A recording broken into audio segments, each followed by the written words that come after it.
Blay moved up to the second line. Blay turns, fires. Crawford is there. The rebound in front. Bortuzzo, no. Shed, no.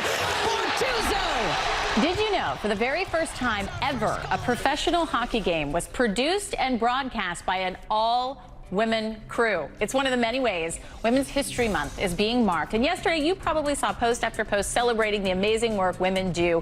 And this is what it looks like in real life. Allison Bittel is with the Women's Collective, joining me now alongside Elba, Pareja-Gallagher of ShowMe50. Ladies, I'm so proud to be in the presence of strong, powerful women that aren't just doing great things in these organizations. You work for big companies in powerful positions as well. Let's start with Women's Collective.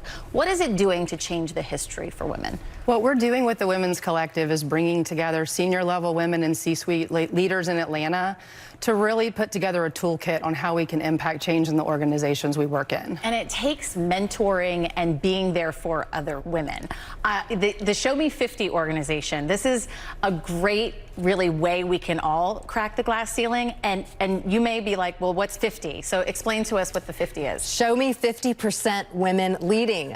And you know, we just celebrated International Women's Day, lots of talk, but what can we all do, both men and women, to really advocate and hold ourselves accountable to achieving 50% women in leadership? Yeah, and as I point out, a lot of that comes down to mentoring, which you really lead and are focused on, because many people have this misconception when it comes to women that we may be like catty or threatening with one another, and it could not be more opposite. I mean, the women that I work with, it is all about empowering each other. It is all about lifting each other up. How do you do that in your workplace? That's exactly right. And I didn't have a mentor when I started in the commercial real estate business, and there weren't very many women. And really, my generation of women, we banded together and we've supported each other. Those are the girls I call when I have a crisis. So I think it's really important to have peer mentors.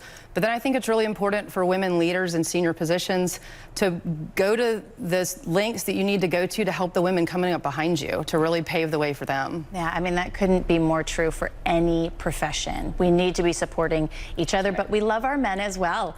You know, we don't need to discount them. How can men be a part of supporting women? Absolutely. I think the first thing is getting a little uncomfortable and being okay with it. We have to not be judgmental. I think that one of the greatest things a man can do is to ask women you work with, how can I advocate more for women in my company? And what can we do together? And people may not really think about this when it comes to board meetings. You know, I mean, I know from my own sister's experience, she's in those kinds of environments. It is still so difficult to get a seat at the table, which is why I love that you brought this bag, Elba. When you showed up, you just held it up to me.